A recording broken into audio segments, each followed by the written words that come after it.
Não dá para ninguém imaginar que sozinho um país da América do Sul vai resolver os seus graves problemas que já perdura mais de 500 anos.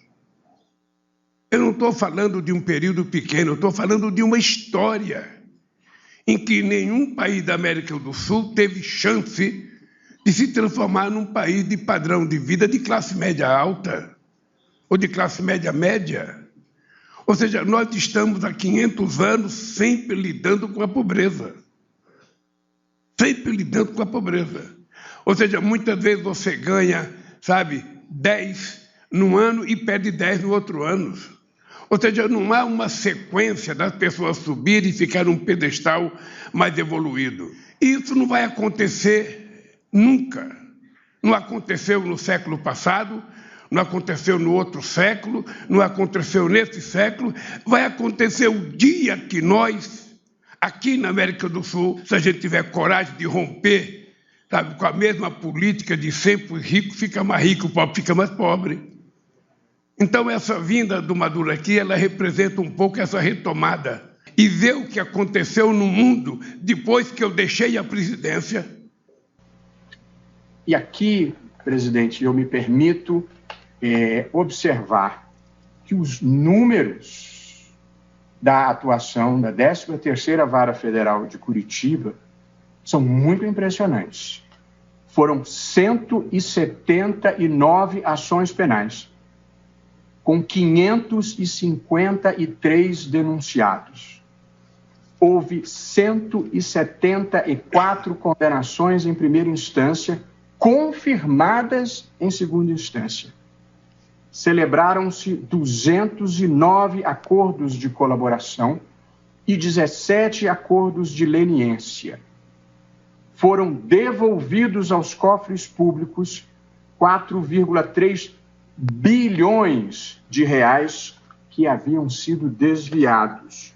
E os valores previstos para serem recuperados com os acordos de leniência das empresas que praticaram delitos atingem 12,7 bilhões de reais. Foi uma operação que revelou um quadro impressionante e assustador de corrupção de norte a sul e de leste a oeste no Brasil. Um quadro de corrupção estrutural, sistêmica e institucionalizada. Estrutural porque passou a compor a lógica do exercício do poder. Compravam-se maiorias políticas com a corrupção, almejavam-se cargos públicos para desvio de dinheiro e financiava-se a política e o próprio bolso com dinheiro público desviado. Além de estrutural, era uma corrupção sistêmica, porque uma engrenagem alimentava a outra. Não foram falhas individuais ou pequenas fraquezas humanas. Eram esquemas profissionais de arrecadação e de distribuição de dinheiros desviados. A obra superfaturada irrigava o pagamento do marqueteiro. A propina na obtenção do financiamento público irrigava o caixa 2 da campanha. Tudo lavado em offshores não declaradas, em sucessivas camadas de empresas de fachada para disfarçar a corrupção.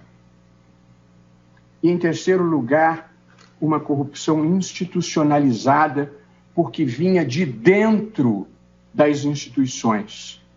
A corrupção entre nós, como já disse aqui, foi um pacto oligárquico celebrado entre parte da classe política, parte da classe empresarial e parte da burocracia estatal para saque do país, por vezes em benefício do partido e por vezes em benefício próprio mesmo.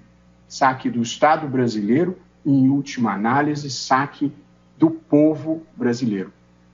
criou-se um mundo paralelo de esperteza e desonestidade que naturalizou as coisas erradas no país.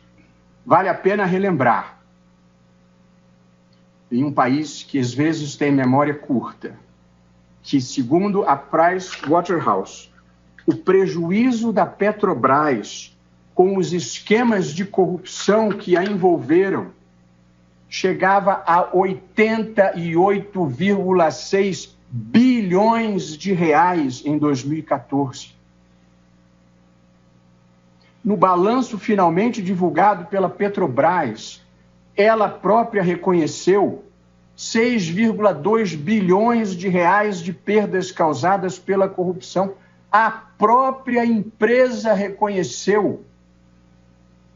E reconheceu ainda, não a corrupção, mas que 44,6 bilhões de prejuízo atribuídos a erros de gestão.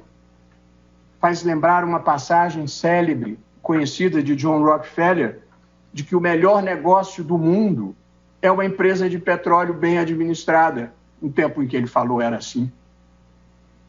E, segundo ele, o segundo melhor negócio do mundo era uma empresa de petróleo mal administrada.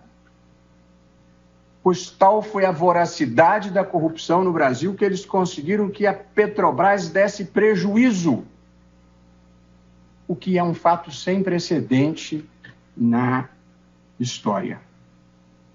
E não há aqui que se falar em nenhum tipo de perseguição.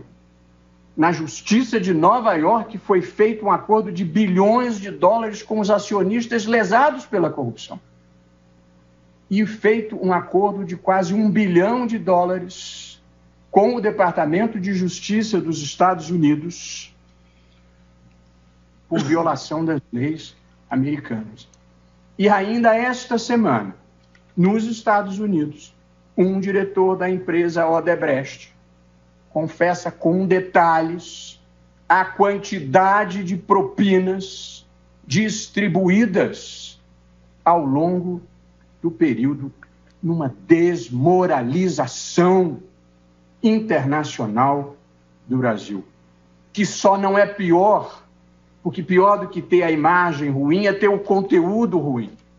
E era isso que acontecia aqui com a absurda naturalização das coisas erradas. E não se fale, presidente, em criminalização da política. Levar percentuais em contratos públicos, cobrar pedágio em empréstimos públicos ou receber suborno para dar isenção tributária a quem não merecia ser desonerado, ou cobrar propina para não convocar empresas e indivíduos para as comissões parlamentares de inquérito, não é política. É crime mesmo, presidente.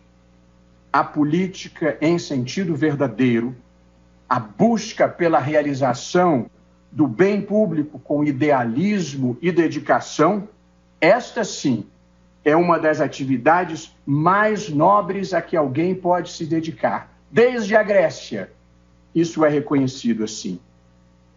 De modo que eu considero uma infâmia aos políticos de bem chamar de política o achaque, o suborno e a venda de decisões legislativas. Todos nós aqui vimos o que aconteceu, com uma singularidade, presidente, que me deixa ainda mais chocado. Nós não estamos falando de bandidos assumidos, transgressores vulgares.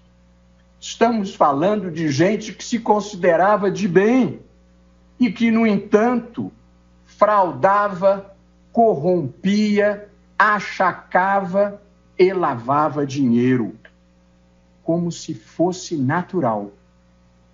Pessoas que se ofendiam ao serem chamadas de corruptas, veiculavam desmentidos em notas oficiais e com a cara lavada. E como achavam que a corrupção era a maneira natural de governar e de fazer negócios, não sentiam culpa, não tinham autocrítica. Aliás, presidente, nunca sequer pediram desculpas. Então, essa vinda do Maduro aqui, ela representa um pouco essa retomada. E ver o que aconteceu no mundo depois que eu deixei a presidência,